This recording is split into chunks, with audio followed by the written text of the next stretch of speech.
What up? Welcome to Homegrown Hustle, where local brilliance takes the center stage. I'm your host, Matt Eickman. Join us every week in celebrating innovation, guidance, and the power to inspire greatness. Let's explore the stories that shape our local business landscape, and together, let's ignite the spark of excellence. You're with an ice dam, you're just taking care of a symptom, not the actual problem. You know, they're not a roofing problem. They're a heat, air, and moisture problem that shows up on the roofing. So why they happen in Minnesota, common myths, like what the actual fix is to the problem. It's an emergency response type of thing versus a long-term solution. What ice dams mean, from like the emergency services to the attic fixes, and then like what you're actually doing to repair the damage if that actually happens, because that is ridiculous. And then tying that into kind of current insurance stuff, higher deductibles, stuff like that, where actually the cost of ice dams is cheaper than all the other, I think. Cost of ice dams, but the cost of ice dams like that can, like, you can have like full gutters and things like that completely fall off if it's bad enough, right? Like we had ice dams last year, or what was that, like 2-3 weeks ago, right? So you got to get 2 to 4 inches of snow for them to happen, right? At least, yeah. But then you need frigid temperatures that then you need a mass amount of snow up on the roof, and then you also need inefficient homes in ice cold, where their inefficiency is highlighted. It's going in the attic, melting the snow, freezing on the eaves.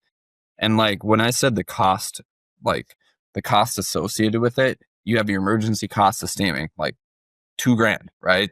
I mean, $1,000 to $2,000, $5,000 home, depending on the situation. But to fully revamp an attic that is better than what it was, no guarantees, if that's just the main thing, like top plates, whatever, all that stuff, you're talking like $5,000 to $10,000. But then you got to think, what is the savings that you're having? Like interior damage, disruption of the home life, mold, mildew. I mean, you got health concerns on the inside. You got mass amounts. Like, for example, I had a building that we did the roof on in 2019 in Uptown, and it was a condo association, and they had ice buildup because the roof wasn't designed with enough scuppers and all that stuff, and it was inefficient on insulation. That whole thing backed up into it, went down 4 stories, and I mean, it was a $150,000 project, and most of that was the interior damage. Tying that was insurance covered thing, right? But what is the deductible that the homeowner has with the new deductibles and the actual cash value policies?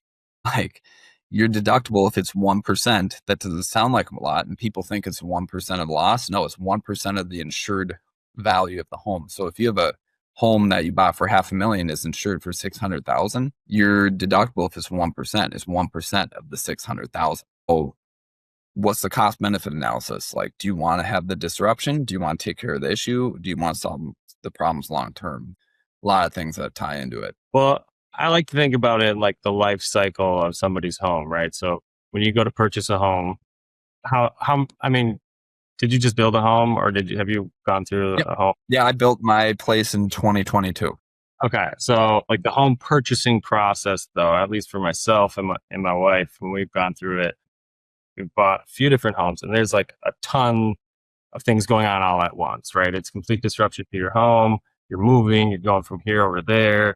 And now essentially you got to think about your roof. You got to think about pest control. You got to think about lawn care. You got to think about different things, right? But in reality, you're just trying to get your freaking room organized, right? You're trying to get all the stuff out of the boxes and all that stuff. So when that whole transition is happening, for people to really understand the importance of, okay, well, I got to make sure I get in front of this and I get insulation in my attic and all that, like that is not a thought, right? Just like mice getting in a home, or squirrels getting in a home, or woodpeckers, like all these different things, right? There's so many things that in that first year of homeownership, you really just kind of got to figure it out, right? Yeah. You do. There's a lot of things there. Absolutely. The way I see them all tying together is the cost of ownership, right? You're in a new home, you have a new mortgage, more than likely, it's more than your last one. And you don't know what it takes to operate that home from from a cost-effective nature, right? You don't know what those expenses are for lawn care. You don't know what those expenses are for pest control. You don't know what those expenses are for all those things. And the one thing that I would implore people to do is think about the high leverage things that they can do to create efficiency, which actually offsets risk. And that's the home efficiency that's the home efficiency, right? That's from the HVAC systems, the ACs, the heat exchangers, updated insulation being the biggest one. So if your home was built before, and I don't know the code reference, Ruben would know, I believe it's about like 1980, right? Was a very pivotal point in home energy building code changes. And the big changes were the R value of the attic. And then the even bigger thing was the ceiling of bypasses that came later on and changed as energy codes were adopted. So that's the ceiling of the bypasses where the heat and where moisture leaks in the attic, because those things are feeders of attic frost and ice dams. You lose heat in there. So like anything that's like 1980 or older that hasn't been updated, more than likely is not as efficient as it could be. And people can save money just from the home efficiency standpoint, and they can mitigate the opportunity for ice dams and all that pain and suffering and money by just looking forward. And how that like bring it back home, like I said, when you're in a new home, start thinking from a budget standpoint. How long are you going to be there? What are the things you can do to offset your risk and lower your costs? And I think home efficiency in that aspect, installation, is one of the number one things. Because, for example, my home, I close-cell spray foam the whole thing. And I close-cell spray foam my lid, and then I topped it off with cellulose. So like I almost in days, I don't even have to have my HVAC barely runs on a sunny day that's 0 out, because we're so efficient. Okay, so a lot in there. Are you guys are getting phone calls from you were getting phone calls from homeowners about ice dams or something like that? Yes. Okay. And so what are the questions that they're asking you when they're calling it? How soon can you get here? How much does it cost? Okay. And that type of scramble is what makes things difficult.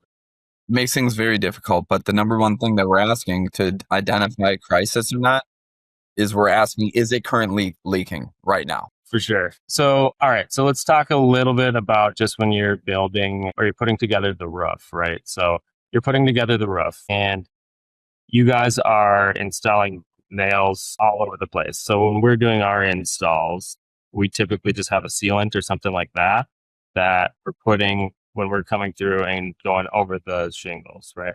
So from a roofing perspective, since let me take a step back. So walk me through, should we do this like a formal podcast, or how do you want to air this? I don't know, man. I'm trying to keep it relatively that way. I don't know. I'm trying to answer your questions a little bit, but it doesn't matter. Just ask. Sweet. Yeah. I mean, if we can chop some stuff up into a few different things, then we'll do that. So question for you. Our guys are doing roofing, they're working on roofs all the time, and we've got to screw down through the shingles, right? We're trying to make sure that it's animal proof, that it's waterproof, and that it's aesthetically appealing, right? Those are kind of the three big things on our end. So in order to help us do the waterproofing, obviously, with ice dams, water runs downhill, right? So it's just going to go down until that ice dam builds up, and then it starts kind of creeping up, right? So when we're doing our install, what's up with, what's the best practice for screwing through the shingle? Does that void the whole warranty? Because we've got some roofers. If it's a warranty that was installed, it depends on the manufacturer and depends on the installer. If it was a Golden Pledge installed roof by us, if it's anyone other than us that's touching or whatever, I mean, these people pay a ton of money for these warranties. If someone did that to my roof, the warranty's null and void if someone else is servicing and doing that stuff. That being said, that doesn't demean the fact that maybe you're doing things the right way, right? It's just through the manufacturer, how they see and how they're backing it, they might be voiding it, and it needs to be the person that put on the roof or a certified master elite level roofer to do that stuff. That's through GAF, and that's through Owens Corning, through Certainty. That's a way for them to protect their butts, right? And get out of stuff. Is it going to leak? More than likely not. But this is a very wormhole thing. So you're talking about ice dams, right? And when it starts backing up, now you're talking not just downhill water, which a roof is designed to shed. You're talking about hydrostatic pressure. And that changes. So now you have the water going up sideways, and in between. And it's going to find anywhere and everywhere to go in. So the main thing that I like to drive home with everyone is like, think about siding, right? Vinyl siding is not a waterproof material. A siding job is only as good as the underlayment. And I would say the roofing job is too. The roofing and the underlayment is the main thing. Like in these situations, underlayment, the quality of the install and the quality of the product that's put under those shingles is what's really going to save people's butts on this stuff. Good ice and water shield, installed correctly, installed where it needs to be. And I would even say installed in places further and farther beyond what code requires. You know, every opening, every penetration, every vent. That's what we do, every vent. And not only that, installing it in a lap-friendly way where we could leave our roofs open with a vent sitting on the hole, no shingles, underlayment, and it's going to be watertight. You know what I mean? It's just, there's a lot of pieces that go into a roofing system besides just the shingles, right? Yes and no. It depends on the demand cycle and if there's storms. If there's storms, it turns into a demand-driven insurance thing, but outside of storm years, no. Okay. So as far as like the warranty then to the shingle, because the roofer warranties the install, right? And then the install itself, there's a warranty for that you guys or that the shingle provider giving like through. So if there's an issue, let's say I install something on a roof that you guys did, right? Well, depends where it came from. If it was from you, it's on you. And that makes sense, like the shingle creation. So yeah, right now we're using through the roof primarily when we're actually doing the install. So as we're putting the screw through the shingle, part of our protocol, it's in every standard operating procedure, is to put that prior to the actual screw going through the shingle, right? Is that Say that again? Like you got the through the roof, like the sealant. You've heard of that sealant, correct? Which one? Through the roof? No, I'm not familiar with that one. Okay, so it's from ABC Supply. Essentially, they've got. We might have it in our shop, but I'm not looking at. So it's an ABC Supply. It's what they told us is the best for the install. Yeah. Usually we'll put it on the roof as we're going down through the shingle and through the metal, sure that the sealant's getting brought down. That's perfect. I'd say that's the best. I was going to recommend that. That would be what I would say is doing, because then you're sealing around that even further and farther, because that grommet seal on the top or washer, that's only from the outside. In an ice dam scenario, if it's getting hydrostatic pressure, it's bypassing that. So if you have sealant around there, that's probably the best you can do in this situation, aside from tearing shingles off and installing it all with ice and water shield and stuff underneath, which at that point, then you're dealing with a can of worms on matching, all this stuff and code related stuff, if it's even repairable legally. How can we help your guys when it comes to the installs? Because what we're seeing as a really big gap, like literally gaps, is just like roofers that don't go the extra mile, and even roofers that do go the extra mile, there's still gaps and stuff that are there, right? And avoid them, right? Like you guys aren't actively, or maybe you guys are, but most roofing companies that we come across, most roofers that we work with, they don't have that experience in like actually knowing how to animal proof or wildlife proof the home, right? What they really do is they tell a customer that's not their problem, or if it's like a big job and it's something that they've done quite a bit of work on, then they'll go out and they'll try to troubleshoot that, right? Yeah. Have you guys tried any wildlife stuff, or you get we have wildlife stuff calls maybe once a year from stuff, once or twice. I mean, we'll discover those things and we'll send them your way. But like from stuff that we've installed, I've only had maybe one a year, if that, of like, hey, this was gapped out. Hey, they got in through here. It's very rare that we're getting a phone call from that. Okay. What should we know about roofing in general for you guys? Like the things you install are like a lot, like when we're talking like ridge venting, attic venting, all that kind of stuff, that is a lot of where the animals are entering the home, right? And you guys are doing those installs.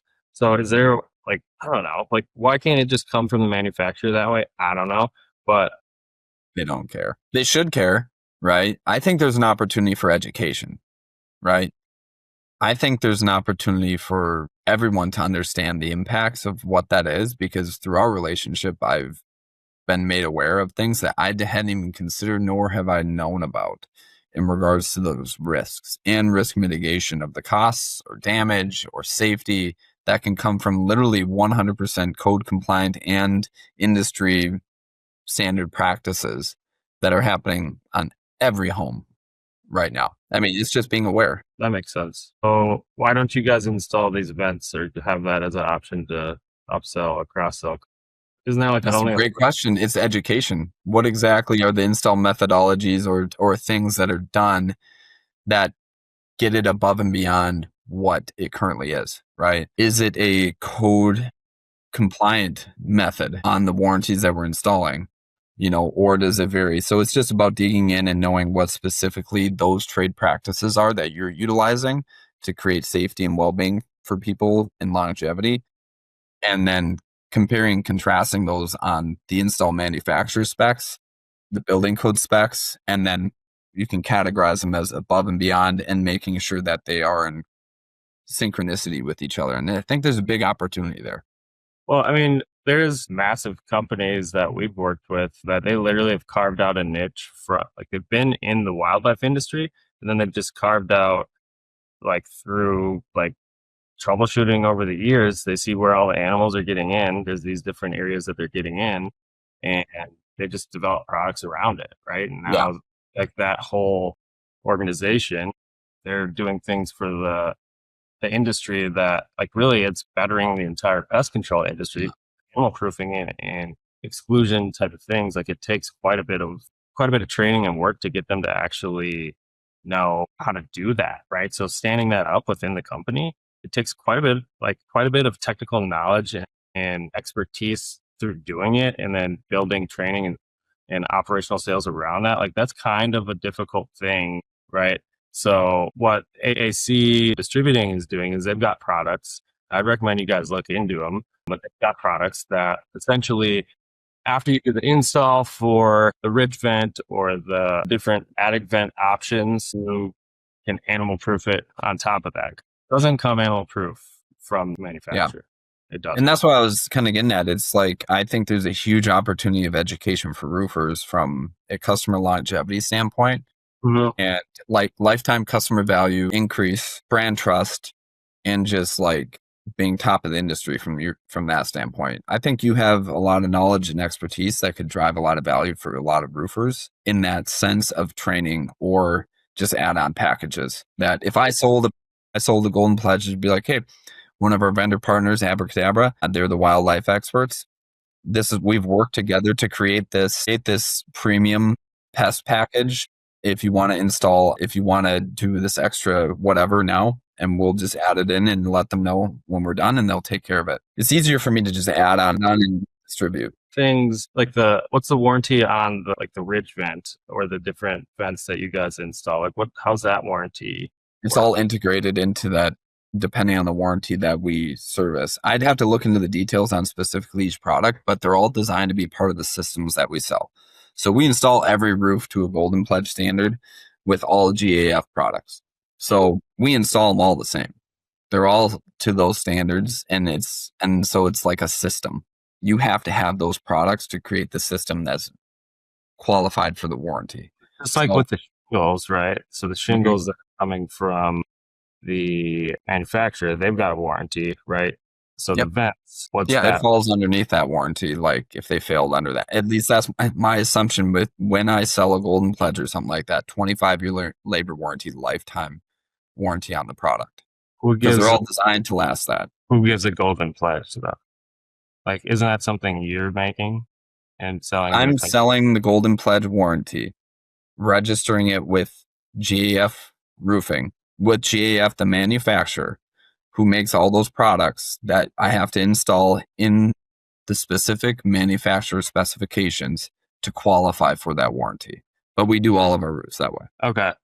So on my end roof, or when we're looking at the wildlife damage, there's an opportunity for you guys to educate our customers, right? On like the products, like the different products are you guys installing on your roofs? We've got 5 or 6 on our end. Like, you guys got ridge vent, attic vent, soil stack, you've got attic vent exhaust, you've got You guys do chimney caps and stuff like that too? Not standard. I mean, it depends what you're defining as a chimney cap. But if you're talking the actual metal cover cap, here and in between when it's needed, we'll have it fabricated at a metal shop. Okay. That's pretty. Do you guys ever do the masonry or anything like that then? No. I mean, we will cut in, we won't do any like tuck pointing or any like adding of grout and masonry and stuff like that. But we'll cut in for our flashings and, use the proof sealants for getting it in there. Sweet. Well, how do we get our teams together to do a little cross training collab? Like I said, I think it's just education, like having like my people in a room, having someone show like, hey, here's what the problems are, here's where we see them, and here's the solutions in your control or products that you can utilize or referral opportunities and vice versa. Yeah, for sure. How many guys do you have on your team right now installed? On the sales side, or Yeah. On the sales side is 5 right now. What about installers? Well, installers, that's a little loaded question. Internally, 3. Externally, as many as I need. Gotcha. I have unlimited scalability on that. Love it. What do you got planned for Christmas, man? Anything? Christmas Eve with my in-laws at my house, and then going to my parents on Saturday, and then back to work Friday. And I got Zoom meetings on Christmas Eve, so Nice. Exciting. All there right, ain't no time off for me. Hey, thanks for tuning into the Homegrown Hustle. It's been an honor to share the stories of local legends who make our community thrive. Don't forget to subscribe, rate, and review. Please stay tuned for more insight and inspiration. We got a lot of heat in the chamber. This is Matthew Eickman saying peace out until next time. Get hustling.